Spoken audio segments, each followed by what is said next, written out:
Hello, my name is Bill McDonald. I'm Adult Services Librarian, and this is Spotlight on Local Artists. Our guest today is Jill Lindsay. Welcome, Jill. Thank you. Thank you for having me. Absolutely. I was looking at your webpage this morning, and I noticed one of the important points noted in the website was bringing joy to the viewer. Oh, yes. And how can an artist bring joy to the viewer in their work?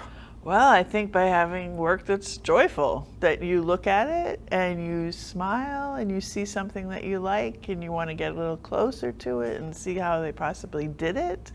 And then in these square paintings that I do, these square collages, every square has little different secrets in there that you can kind of check out. So, yeah, that's how you bring joy to the walls. Right. And how did you first become interested in art? Whew. Well, I was a nurse for 30 years. Mm-hmm. And in 2001, I needed a little outlet, so I took a furniture painting class at the Visual Arts Center in Punta Gorda. Mm-hmm. And after that, I just painted furniture galore until everything was painted practically in my home. And then I just kept working as a nurse for whatnot and did a little art here and there. Mm-hmm. And then I took an abstract class in 2015. And that's when things really started happening. And I just, started doing less nursing, more art, until I think 17, I finally let the nursing thing go.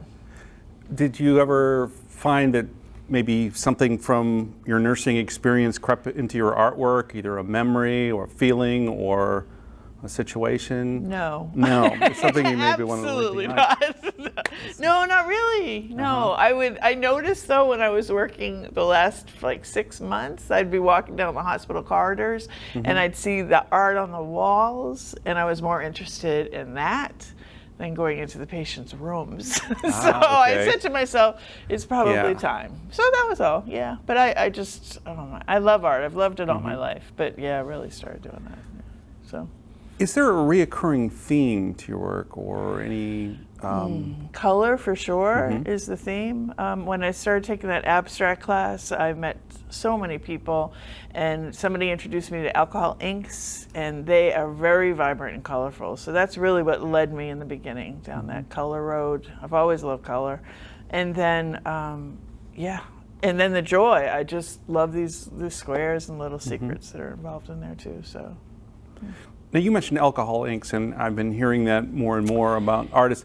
What are the advantages to working in alcohol inks, would you say? Well, alcohol inks, because of their color and vibrancy and their forgiveness, they come in little bottles and they're mixed with alcohol and a pigment, and they have 100 colors, different colors, and they mix well together, and kind of one pushes the other aside and creates a lot of depth very simply, so you don't have to struggle. And a lot of artists have been struggling with this painting for so long. You don't have to struggle with these. You can paint realistically with them too and use them like a watercolor, but they're great just to splash on after a tough day. Get your little tiles or paper out and just throw some alcohol ink down.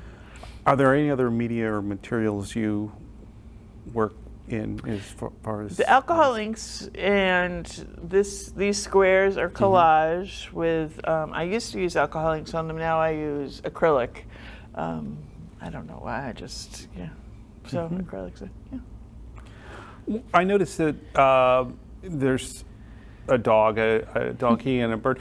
Do you try and capture a certain emotion that animal might have, or is it just their general state of being, or is that even? These are all. This dog, I was madly in love with, and it's a friend of mine's dog, and so I took a photograph of him, and I just loved the way that photo came out, and I thought, I'm going to try and get this down, and I think I did, with his beautiful eyes, and then all the little squares have little things about the dog. And one of the squares is hopelessly optimistic, which was around April of 2020. So I was hopelessly optimistic, but he does look a little stressed still, as I was in April of 2020. And then the donkey, I was telling these gals, I woke the donkey up. I encountered this donkey and woke him up, and his ears perked up, but his eyes were still pretty sleepy. So, And then the bird, my husband's cousin lives in Costa Rica, and she's a photographer, and she took a picture of that bird, which I loved the photograph again. And yeah, so I like things that are a little bit unique. Yeah. Does a certain geographical place, like you're living as we are in Southwest Florida, does that have an impact on your work as opposed to living in New England or the West, or does it even come in play? I think so. I mean, I grew up in Boston where it's pretty gray 8 months out of the year, so color was important to me back then. And now, of course, in Florida, I really love birds, and so I do a lot of bird paintings. And even the alcohol inks, I like the colors of Florida, you know, the turquoises and the greens and the blues. Yeah, do a lot of that. Palm trees. Okay. In terms of how you work, do you use inspiration as when you just get the muse, you paint, or do you have a daily set time that you, like every morning from 9 to 12, or what's your creative approach to your work? I don't have a routine. I have never had a routine in my life with anything. If I'm feeling kind of blue, or if I have a few minutes, then I love doing the alcohol ink, because it's very simple and you can get something really fabulous in just 5 or 10 minutes. Right, so that's great. But for the squares, they take quite a while to do, and I get an inspiration from photographs that I take usually. Except this gal, Susan Jackson, I'll say her name, she's unbelievable, these bird pictures. I could just do that forever, those birds. So, and I also just hooked up with Peace River Wildlife. They let me in the cages because I'm going to paint some birds for them and donate them. So forth. So I'm very excited. I'm going to be doing Luna, you know, that little white owl soon. She's my next project. So I got some great photographs of her too. Photographs. So, yeah. Now you mentioned photography.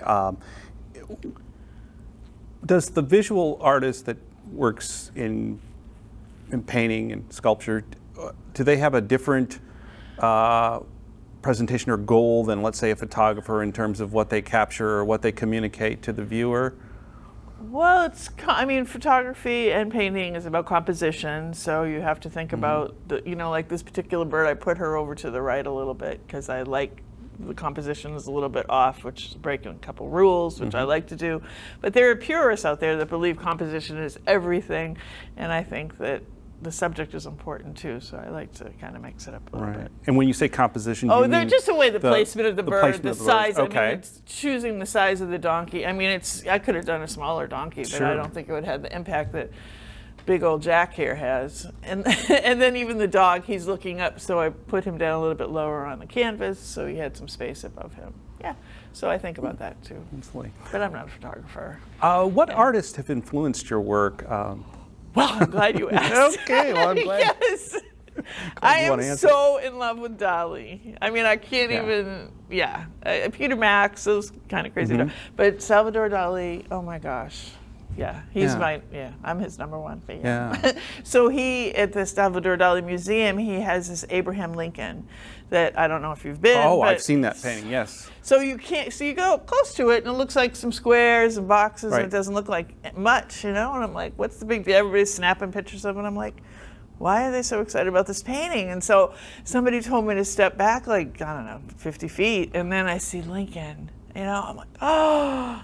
So that's when I came home and did the squares. I started doing that because it's like a pixelation type of thing, right? Exactly. But I thought Dali was incredible to be able to do that back in the 50s when we didn't even know what a pixel, you know, the average person doesn't really know what a pixel is. He's great. I love him. So yes, Dali's my favorite. And I don't know if it's that painting of Dali's in the Dali Museum, but there's one where, depending on how far or how close you are to the painting, one is a picture of something, and then the other is a portrait of his wife Gala or something. Oh yeah. And it's two different depictions depending on your placement to the painting itself. He's incredible. Yeah. I mean, the perspective that he messed with and trying to trick the eye all the time. It's really incredible. So you can stare at his work and see different things in it all the time. I am a super fan. Yeah. So. Now, we mentioned Dali and visual artists. Do other forms of art, whether it be music or poetry, literature, theater, do they have any influence or inspiration to? I like all those things. I do like poetry, and I have written some poems, actually. Yeah, I work over at the Visual Arts Center in Punta Gorda, and I just started working there actually for exhibits. But anyway, last year they had this national art exhibit there, and they had invited poets to come and write a poem about the artwork. So it was, yeah. So I like to do that too, actually. Yeah, write poems, great. be inspired by a painting Yeah. to do something else in the arts. Have you tried to combine maybe a poem you wrote with like a visual painting equivalent, or? Well, I did do this one about a goat, but yes, so they're fun little poems. I mean, sure. I'm not Emily Dickinson or anything, don't get me wrong, yeah. No, they're just fun little things, because it's all about the joy, yeah. So. And Jill, where have you displayed your work? Well, Visual Arts Center in Punta Gorda for sure, right here at Mid-County Library, which I love. And I'm also at the Sea Grape Gallery in Punta Gorda, which is a co-op art gallery. We have 20 artists there now. Yeah.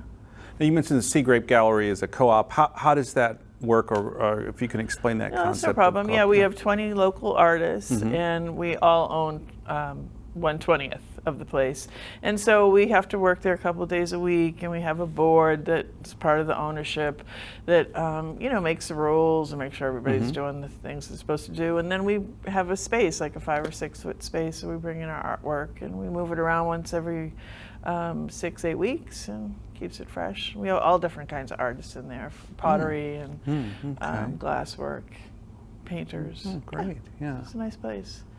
Definitely come around. Absolutely, got to make a point of it. Not the Dolly, that's close. Are there any other mediums or creative projects you would someday like to undertake? Oh, if only I could live to be 400. Yeah, I don't know. I mean, I love pottery. I'd love to do that. Yeah, I could just, yeah. It goes on and on. But even with painting, I have 1,000 things I want to paint. Yeah, so I don't know if I have enough time to do all that. Sure. We'll see. And you have a display here coming up in the Mid-County Regional Library as a matter of fact, January, I believe? I believe If it's you want, January. tell us a little bit about that, what paintings you might display, or are you there yet in your selection process, or are you still kind of mulling it over? I'm still mulling what would it be some over. of your considerations on what I have been in here this library a couple times before, and the alcohol inks are very popular. I've sold quite a few pieces in here, many to the people that work here, actually, but that's fine. So certainly some alcohol inks, palm trees, beachy scenes like that, and obviously my squares will be here. Probably some of the Peace River wildlife stuff, I hope. Little Luna, who's going to be gigantic, is going to be displayed. Yeah, so it'll be fun. Oh, okay. And for someone who is looking to start art as either a serious avocation, or maybe even they have aspirations to do it professionally, but they're just starting out, what advice would you give them, or would you give them any type of guidance to avoid any pitfalls, or?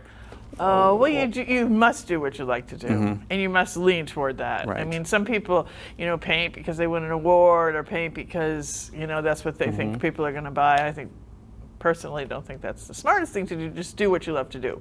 So I would choose, if color is your thing, or if you like a master like Dolly or whoever, then maybe go toward that. But firstly, just take a class. I mean, that opens up so many possibilities. There's so many classes even available online through Zoom. I'll give another nod to Visual Arts Center, or even the library, the mall the mall gallery has a little alcohol ink class there once a month. There's lots of places. Just get involved, even if it's a Zoom right now, if you can't go out. Sure. Yeah, that's what I would suggest. Okay. And what does the artistic process give back to you? And if you haven't had a chance to do it in a long way, what do you miss about it? Well, it just brings me joy. I'm sorry about the it brings Yeah. me joy too. I mean, I just love creating Right. things. It's just when I work for these squares, I start at the bottom and I go up. By the time I get to their face, I get very excited about it. I just love doing them. And then if somebody else looks at them and smiles, it goes, ooh, more joy coming my way. Yeah, it's wonderful. So that's it.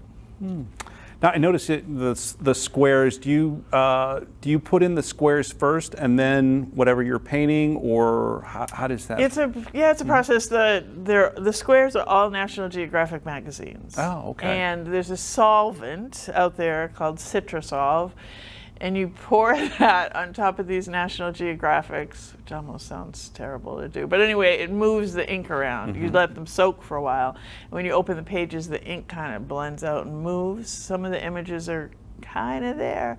And then I cut out the squares 2 inches, and then I lay them out like a puzzle based on coloration. Then I glue them down, and then I paint on top of them. Whoo! 6 months have gone by. Wow, It takes a few weeks, from start to finish. So Now I don't know if you want to divulge this right now, but is there anything you've just started or are going to work on shortly that you might want to share with? I'm going to do Luna next. That is my next project. And that little owl, she's this big, so cute. But I'm going to do her as big as this white bird. I'm pretty sure she'll be good. I got a great picture of her. And Luna is a type of owl? She's that little, oh boy, no. I don't know. Lucent, it's not an albino, but okay. there's only a few of them in the world. And so Peace River Wildlife saved her. She would not have made it. She's all white and just adorable. So yeah, she's a big thing over there at Peace River Wildlife. So I'm going to do her first. Some great. So Jill, I noticed you have portraits of dogs. Do you offer commission work for people who love or want to memorialize their Sure. dog or pet? Yes, I do. I've done several dogs. I love dogs. I've done a few cats and obviously the birds.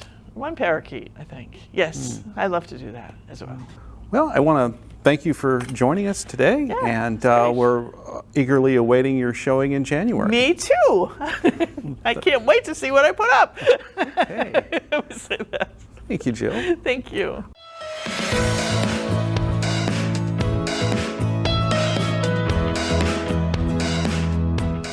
Hi everyone, I'm Jill Lindsay, also known as Jill the Artist, and I'm here to talk a little bit today about alcohol inks.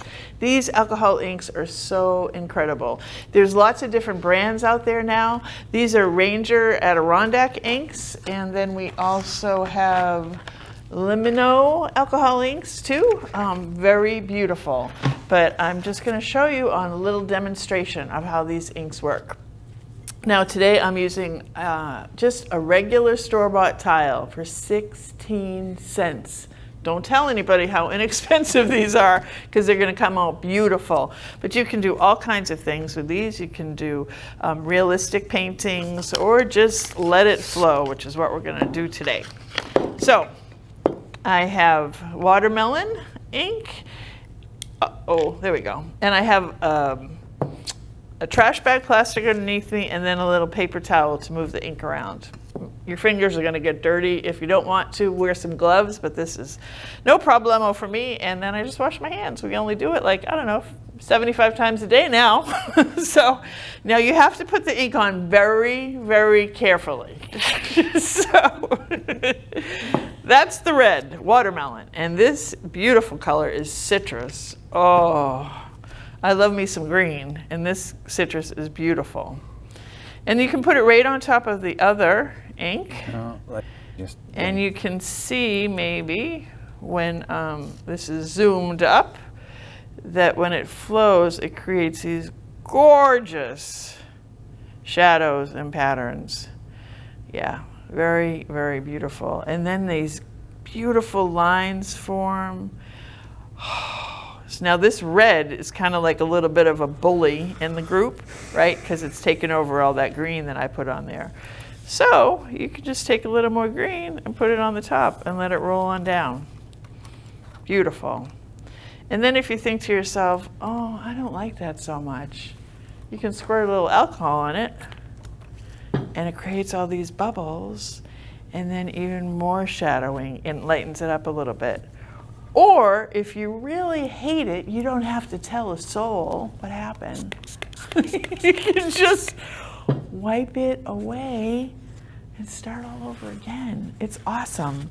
So these tiles, if you just want to get started on the alcohol ink, I highly recommend the tiles because it washes. If I was very fastidious, I would wash it all off and it would be as white as this one. And then you just start all over again. One color is beautiful too, and it has all kinds of depth. And then even these colors, there's a little red on the outside of this green. And just flow it around. It's so simple. So nice. Put a little red in there. Let's try the blue. This is sailboat blue. It'll make you wish that you were out on the sea, but you can't because you're home doing your artwork because it's so fantastic. Look at this. I don't want to touch it anymore, okay? Because it's so simple. Look at how pretty that blue is mixed with the green and the red, right? That's it. How long did that take? Don't tell anyone. Only 3 minutes. I love to, oh yeah. And I just kind of roll it onto the edges and see, you can see it kind of make these little halos too. Come on.